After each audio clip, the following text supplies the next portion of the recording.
कांग्रेस के राज्यसभा सदस्य और मध्य प्रदेश के वरिष्ठ नेता दिग्विजय सिंह हाल ही में इंदौर पहुंचे, जहां उन्होंने मीडिया से कई राजनीतिक मुद्दों पर चर्चा की। इस दौरान उन्होंने देश और प्रदेश से जुड़े विभिन्न मामलों पर अपनी प्रतिक्रिया व्यक्त की। दिग्विजय सिंह ने बागेश्वर धाम के प्रमुख पंडित धीरेन्द्र शास्त्री और प्रधानमंत्री नरेंद्र मोदी को बधाई दी। खास तौर पर उन्होंने कैंसर अस्पताल के शिलान्यास को लेकर कहा कि यह एक बेहतरीन पहल है। उनका कहना था कि इस तरह के कार्य गरीबों की मदद करने के लिए जरूरी है, खासकर स्वास्थ्य और शिक्षा के क्षेत्र में। उन्होंने कहा कि यही असल नारायण सेवा है और यह सनातन धर्म का मार्ग है। साथ ही दिग्विजय सिंह ने राजनीति में धर्म के उपयोग पर भी कटाक्ष करते हुए कहा कि यह बंद होना चाहिए। पहली बात तो बहुत बहुत बधाई।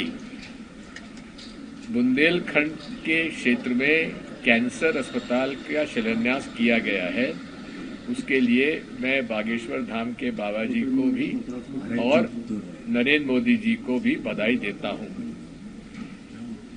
यही नारायण सेवा है। इस तरह के शिक्षा और स्वास्थ्य के क्षेत्र में गरीबों को यदि मदद करते हुए वे अगर ये ऐसी संस्थाओं में ध्यान देंगे, उसका ज्यादा असर पड़ेगा। और ये सनातन धर्म का राजमार्ग है। नर ही नारायण है। नर सेवा में लगो। ये धर्म का उपयोग राजनीति में करना बंद करो। सर, इन्वेस्टर मीट भी जो है आज शुभारंभ किया है, प्रधानमंत्री ने किया है। बहुत बहुत बधाई, शुभकामनाएं। लेकिन माननीय प्रधानमंत्री जी सन 2004 से लेकर और आज तक केवल कमलनाथ जी का समय 1.25 साल छोड़ दो, इसके बीच में कितने इन्वेस्टर मीट हुए, कितने इन्वेस्टर मीट में एमओयू साइन हुए, उनमें से जितने एमओयू साइन हुए उनमें से कितने लगे, कितना इन्वेस्टमेंट हुआ और कितने लोगों को रोजगार मिला। ये माननीय प्रधानमंत्री से अनुरोध है कि इसका अपने भाषणों में उल्लेख करना चाहिए कि ये शिवराज सिंह चौहान और भाजपा के राज में इन्वेस्टर मीट में एमओयू साइन होने के कितने प्रतिशत जमीन पे लगे, उनके भाषण में ये मांग आनी चाहिए। मैं मोदी जी से प्रार्थना करता हूं। पहली बात तो जब से डोनाल्ड ट्रंप राष्ट्रपति बने हैं, वो एक तरफ मोदी जी उनके गलबैया करते हैं और डोनाल्ड ट्रंप रोज भारत के खिलाफ बयान दे रहे हैं। पहली बात तो यह है कि उन्होंने देश की अर्थव्यवस्था पर सबसे बड़ा हमला किया है, जो रेसिप्रोकल टैरिफ कहा है। भाई, तुम अगर जितना टैरिफ लोगे उतना हम भी तुम पर गुड्स पे लगाएंगे। यानी कि वहां पर जो दूध उत्पादक, डेयरी प्रोडक्ट और एग्री प्रोडक्ट, वो उनके पास सरप्लस है, लेकिन उस पर हमने टैरिफ ज्यादा लगा रखा है। 70 से 80% टैरिफ है, इंपोर्ट टैरिफ। और हमारे यहां से जाता है, उन्होंने लगा रखा 15-20%। अगर दूध और एग्री प्रोडक्ट्स पर, हमारे प्रोडक्ट्स पर अगर 70% लगा दिया उन्होंने, जैसा हमने लगा रखा है, तो स्वाभाविक है कि हमारा जो एक्सपोर्ट मार्केट है किसान और दूध उत्पादक का, वो खत्म हो जाएगा और वहां से यूएस से डेयरी और एग्री प्रोडक्ट हमारे पास इसकी भरमार हो जाएगी। इससे हमारे किसानों को नुकसान होगा और दूध उत्पादकों को नुकसान होगा और अमूल का जो प्रोडक्ट है उसको सबसे ज्यादा नुकसान होगा। एक दूसरा, उन्होंने जो गैर कानूनी तरीके से भारतीय वहां रह रहे थे, उनको उन्होंने निकाला, उसमें हमें कुछ नहीं कहना, ये उनका अधिकार है।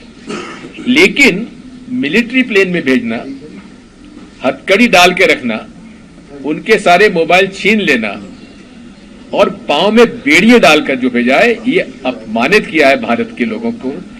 छोटे छोटे राष्ट्र, कोलंबिया जैसे, पेरू जैसे राष्ट्र, मेक्सिको जैसे राष्ट्र, उन्होंने कहा कि हमें आपका कोई मिलिट्री एयरक्राफ्ट नहीं चाहिए, हमारे एयरक्राफ्ट जाएगा और को ससम्मान से वापस लौटाया जाएगा। वहां कौन जाता है? वो जाते हैं जिनके पास नौकरियां नहीं है। राष्ट्र घर छोड़ के कौन विदेश जाना चाहेगा?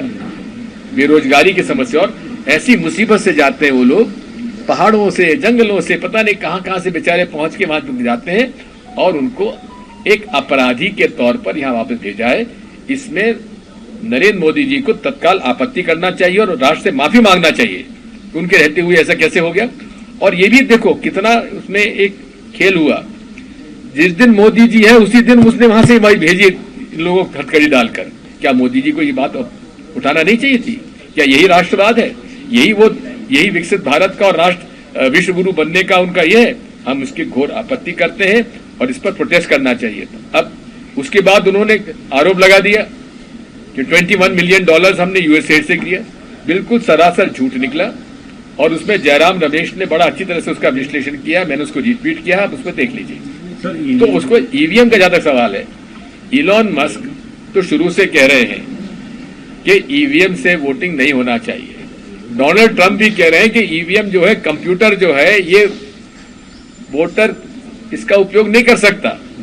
तो इसलिए दोनों का जो कहना है ये सरासर ये बात है कि मोदी जी आप अगर अपने दोस्त को इतना ही दोस्त मानते हो, जगह जगह उसके गले मिलते हो, तो कम से कम उसकी राय तो मान लो। ईवीएम का उपयोग मत करो। ये मेरा अधिकार है, हर वोटर का, आपका, मेरा, सबका। मैं जिसे चाहूं उसे वोट डालूं। जिसे वोट डालना है वो रजिस्टर हो मेरे हाथ में और उसकी गिनती हो। ये 3 मेरे हर देश के नागरिक के, हर देश के वोटर का ये अधिकार, संवैधानिक अधिकार है। जो अभी ईवीएम की जो आज व्यवस्था है उसमें 7 सेकंड को हमको दिखाता, कहीं को दिखता भी नहीं है बेचारों को। इसलिए उसको तत्काल समाप्त करना चाहिए। और माननीय सुप्रीम कोर्ट से मेरी प्रार्थना है, यदि आप इस देश में लोकतंत्र रखना चाहते हो तो चुनाव आयोग पर उस पर अंकुश डालो। निरंकुश हो गया है। वोटर लिस्ट में 4.5 साल महाराष्ट्र में वोट बढ़े 38 लाख और 6 महीने बढ़ गए 42 लाख। वो कैसे हो गए? एक मकान में, शिरडी में एक मकान में 7,000 वोटर बढ़ गए। एक मकान, बिल्डिंग में। अब आप बताइए, यहां पे जो वोटर कांग्रेसी है उसके वोट काट देते हैं, डिलीट कर देते हैं, उसको मालूम ही नहीं था। डिलीशन का ये नियम है, किसी का नाम डिलीट होता है उसको नोटिस जाता है, उसको नोटिस देकर उसका इनवाइट किया जाता है कि आप यहां पर हैं कि नहीं बताइए। वो कुछ नहीं करते।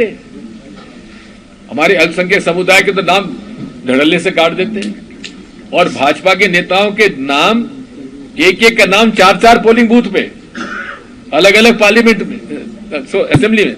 अब यहां पे एक का नाम 1 नंबर में भी है, 2 में भी है, 4 में भी है, देपालपुर में भी है, आपके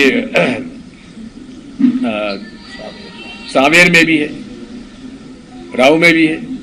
ये कई उदाहरण हमारे पास हैं। लेकिन गलती थोड़ी कांग्रेस की भी है। कांग्रेस पार्टी को बूथ लेवल एजेंट बनाना चाहिए। अभी तो 90% कांग्रेसियों को मालूम नहीं कि बूथ लेवल एजेंट और पोलिंग बूथ एजेंट में फर्क क्या है। हमारे जिला कांग्रेस अध्यक्ष जी बैठे हैं, मैं इनसे कहूंगा कि सबकी ट्रेनिंग लो। ब्यूरो रिपोर्ट, सत्याग्रह न्यूज, मध्य प्रदेश।